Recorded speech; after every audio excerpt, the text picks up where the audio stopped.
سلام دوستان عزیز، به کانال یوتیوب بافتنی با مینا خوش اومدید. امیدوارم که شاد و سرحال باشید. دوستان این هفته براتون این شال رو آماده کردم که بافت بسیار ساده‌ای داره. فقط کافی هستش که یک رجه مدل رو شما یاد بگیرید و کل بافت از تکرار تشکیل شده دوستان. بعد این نخ‌ها هم نخ‌های رنگی هستش که وقتی میبافید خودش رنگ بندی داره. من از 2 تا کلاف استفاده کردم، آلیز دیوا و میل شماره 4 استفاده کردم که بافتمون ببینید به این شکل در میاد و رنگ بندی ها به این صورت هسته. شما میتونید از رنگ بندی های دیگه هم استفاده بکنید. کلا از 2 تا کلاف باید استفاده بکنید.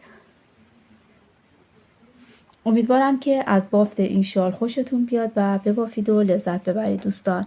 اگر آماده هستید بافت رو با هم شروع میکنیم.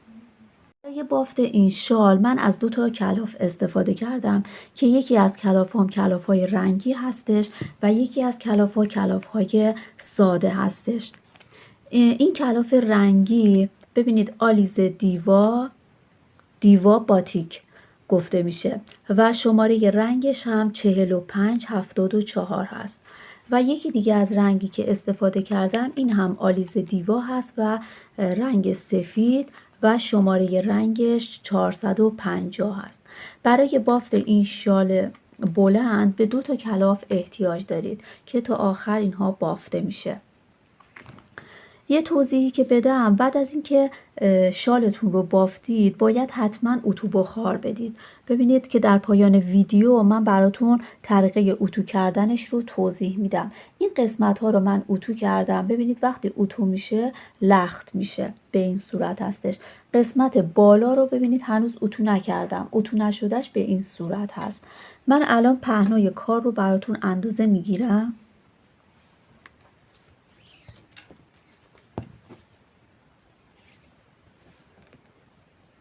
تقریبا 24 سانتی متر هستش. و اگر شما بخواید که این رو پهن‌تر ببافید براتون توضیح میدم که چطور باید دونه هاتون رو تغییر بدید. ببینید الان شالی که من بافتم از 4 تا تکه تشکیل شده. ببینید یک قسمت، 1 2 3 4 تکه تشکیل شده و هر کدام از این قسمت ها ببینید یه دونه خط به صورت گندمی این وسط شما میبینید که این قسمتش 7 دونه هست و این قسمتش هم 7 دونه هست. این دونه گندمی که به این شکل بالا رفته اینها 3 تا دونه هستش که براتون توضیح میدم که این 3 تا رو چطور باید کور بکنید. پس 2 تا 7 هست با یه دونه، با 3 تا دونه این وسط و اینجا هم که سوراخ افتاده 1 دونه هستش. پس هر تکه ما ببینید 2 هفتا میشه 14 تا، با 3 تا میشه 17 تا، 1 دونه هم این دونه وسط هست میشه 18 تا. الان تکه من ببینید شال من از 4 تا تکه تشکیل شده. باید بیاید 4 رو ضرب در 18 بکنید میشه 72 و 1 دونه هم در انتها بهش اضافه بکنید. من الان برای این شال 73 تا دونه سر انداختم. اگر شما بخواید که پهن‌تر، شال پهن‌تری ببافید میتونید خودتون این قسمت هایی که برای من 7 تایی هست شما مثلا 8 تا دونه یا 9 تا دونه و همینطور بالاتر اگه بخواید هرچی پهن‌تر باشه استفاده بکنید. از تعداد دونه هاتون رو زیاد بکنید، هیچ مشکلی پیش نمیاد. یا اینکه میتونید تعداد تکه ها رو بیشتر بکنید طبق همون فرمولی که بهتون گفتم که از هر تکه از چند تا دونه تشکیل شده. الان برای این شال من 73 تا دونه سر انداختم که با هم بافتش رو شروع میکنیم. برای بافت این شال من 2 رج با سفید شروع کردم، بعد 2 رج از کلاف رنگی استفاده کردم تا انتها 2 رج هستش. بعد چون کلافم رنگی هست ببینید خودش رنگ بندی ها تغییر کرده، ببینید به این صورت هستش. میلم هم میل شماره 4 هست. خب 73 تا دونه طبق همون تقسیم بندی که براتون توضیح دادم سر انداختم. باید 1 رج همه دونه ها رو از رو ببافید. پس اولین رشت کل دونه ها از رو بافته میشه. کل دونه ها رو از رو میبافم. نیازی نیست خیلی هم سفت ببافید. به این صورت همه دونه ها از رو بافته میشه.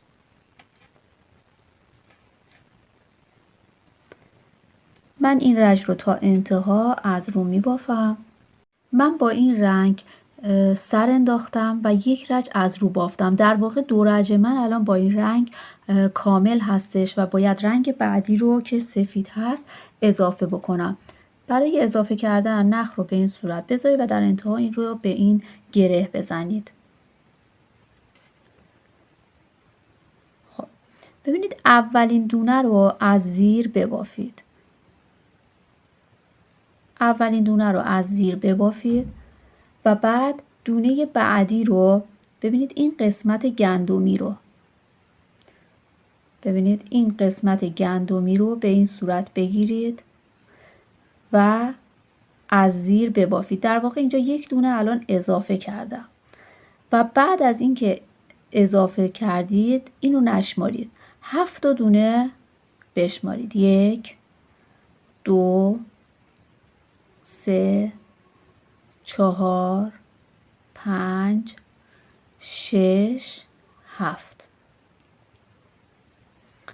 و بعد الان 3 تا دونه باید این 3 تا دونه رو با هم یکی بکنید. اگر به شکل ساده این رو یکی بکنید ببینید گندمی که اون وسط بهتون نشون دادم دیگه صاف بالا نمیره.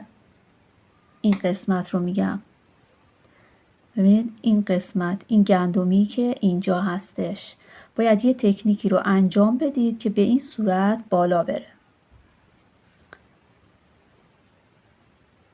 خب این دوتا دونه اول رو ببینید یه کمی این شکلی گشادش بکنید با میل و بعد از این سمت بگیرید، درش بیارید، بعد این شکلی بکنید و بعد این 3 تا رو با هم یکی بکنید.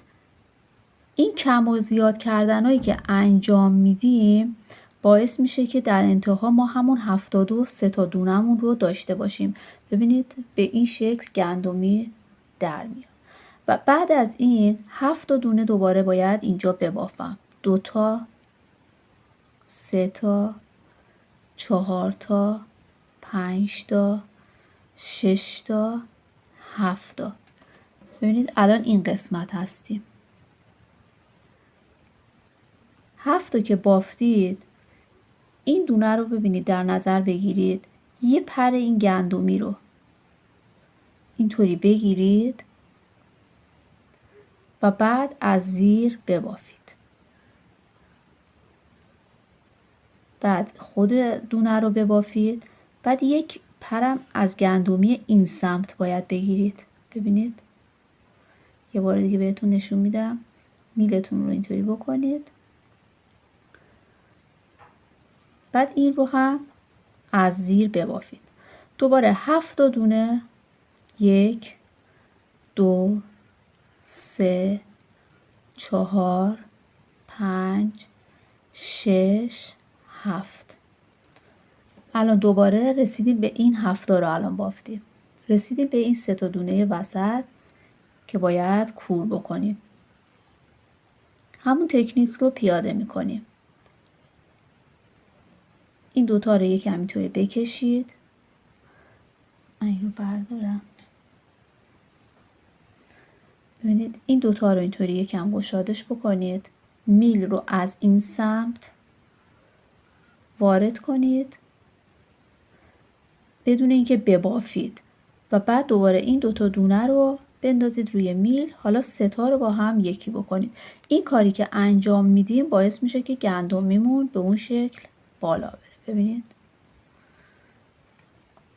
دوباره تکرار هستش. 7 دونه میبافم. 2 3 4 5 6 7.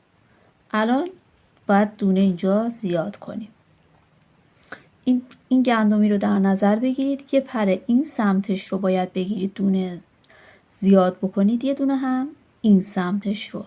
اول این سمت رو من میگیرم به این صورت، از زیر میبافم، بعد خود دونه رو میبافم، بعدش یک پرم از این سمت گندمی این رو هم از زیر میبافم. دوباره 7 تا میبافم. 1 2 3 4 5 6 7. بعد دوباره باید اینجا دونه کم بکنیم. این دوتا دونه رو یکم گشادش میکنم، میلم رو از این سمت میبرم، داخل میل میکنم، میندازم روی میل و 3 تا رو با هم یکی میکنم.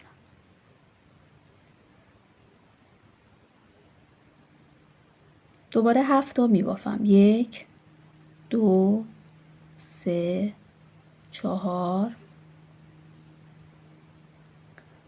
5 6 7. خب الان دوباره بعد اینجا دونه اضافه بکنیم. این دونه گندمی رو در نظر میگیرم، یه پر این سمتش رو میگیرم، از زیر میبافم، خود دونه رو میبافم و بعد یه پرم که این سمتش بود به این صورت میگیرم و اینو میبافم. دوباره 7 تا دونه میبافم. 1 2 3 4 5 6 7. اینجا دوباره باید دونه ها رو کور بکنم. این دوتا دونه رو یکم اینطوری میکنم، اول گشاد بشه، میلم رو از این سمت میارم، دوباره دوتا دونه رو میندازم داخل این میل و 3 تا رو با هم یکی میکنم. بعد دوباره 1 2 3 4 5 6 7 تا. خب 7 تا دونه بافتم.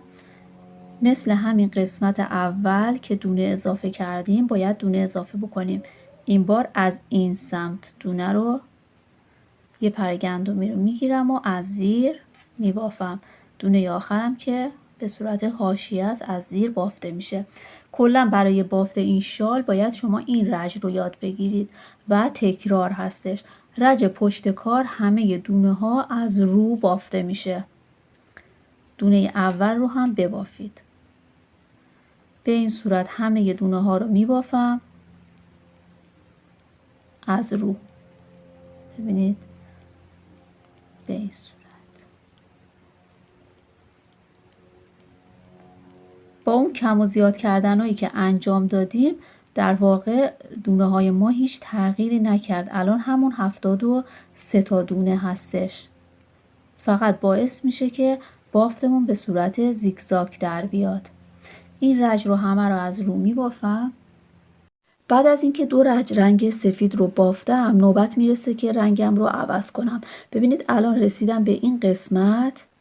این نخ رو بر میدارم و مدلم رو با این شروع میکنم که همون تکرار هستش. به این صورت دونه اول که حاشیه است از زیر بافته میشه. خب دونه دوم ببینید این گندمی رو از این قسمتش اینو میگیرم، یعنی دقیقا مثل همون رجی هستش که مدل رو براتون توضیح دادم.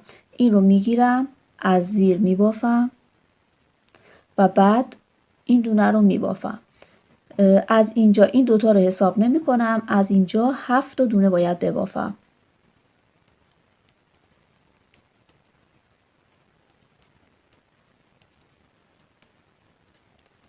خب وقتی که این 7 تا دونه رو بافتم ببینید الان اینجا دیگه مشخص هستش این گندمی که اینطوری مستقیم بالا میره. این 3 تا دونه باید یکی بشه. ببینید این 3 تا دونه دقیقا مثل همون قسمت این 2 تا دونه اول رو میگیرم، یک کمی گشادش میکنم، میل رو از این سمت وارد میکنم و بعد این دوتا رو وارد میلم میکنم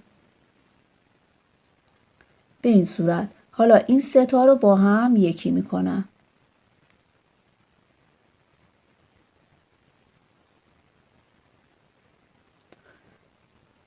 الان ببینید مدل خودش رو داره نشون میده. دوباره 7 تا دونه میبافم. 1 2 3 4 5 6 7 تا دونه میبافم. الان رسیدم به این قسمت. ببینید اینجا یک سوراخ تشکیل شده. این گندمی این قسمتش رو میگیرم، از زیر میبافم، خود دونه رو الان میبافم و یک دونه هم از این قسمتش میگیرم و از زیر میبافم. یعنی دقیقا باید بیایید همون قسمتی که مدل رو براتون توضیح دادم اینجا ادامه پیدا میکنه، فقط رنگ رو تغییر دادم. دوباره 7 تا باید ببافیم.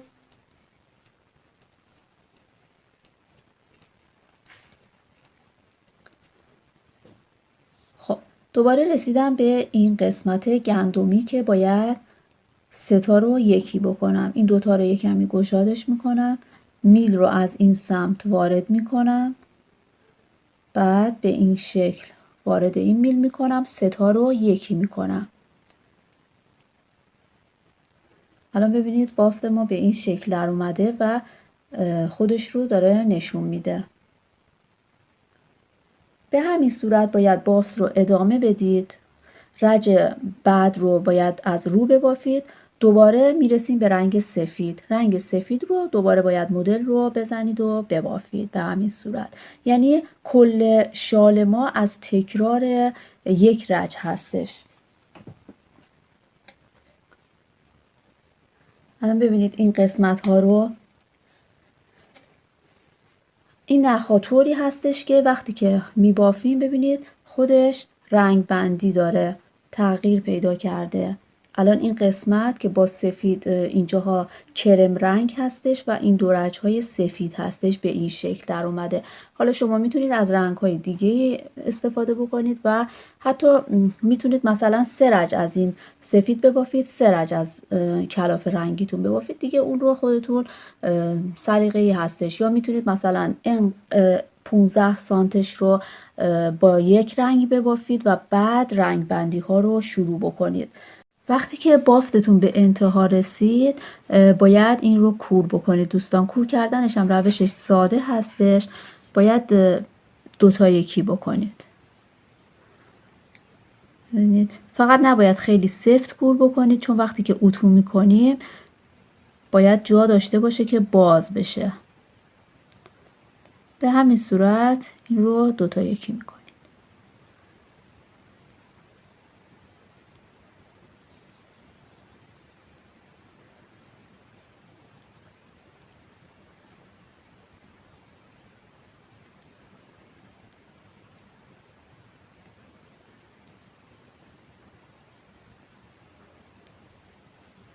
به این شکل تا انتها دوتا یکی میکنیم و نمای روی کار هم به این شکل در میاد. الان بافت ما به این شکل در اومده. این قسمت هایی هستش که من اتو کردم، ولی از اینجا به بعد و ببینید به چه شکلی هستش. اینا اتو نشده که الان اتو شدنش رو هم بهتون نشون میدم که البته اتو کردنش راحت هستش و باید اتو بخار بدید. ببینید دوستان همینطوری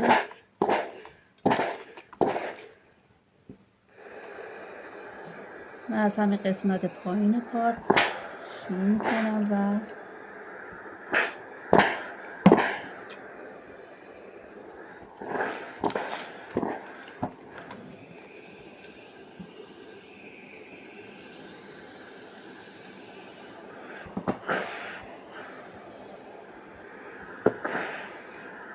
این نخها طوری هستش که اگر اتو بکنید هیچ مشکلی برای این نخ پیش نمیاد.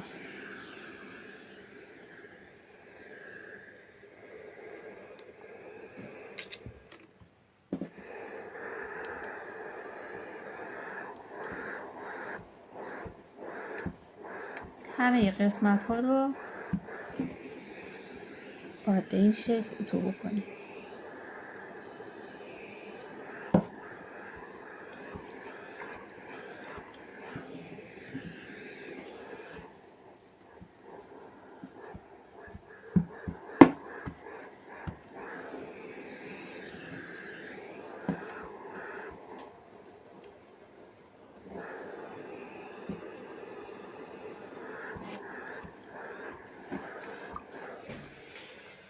ببینید وقتی که اتو میکنیم به این شکل باید در بیادش. من کل بافتم رو اتو میکنم و بهتون نشون میدم.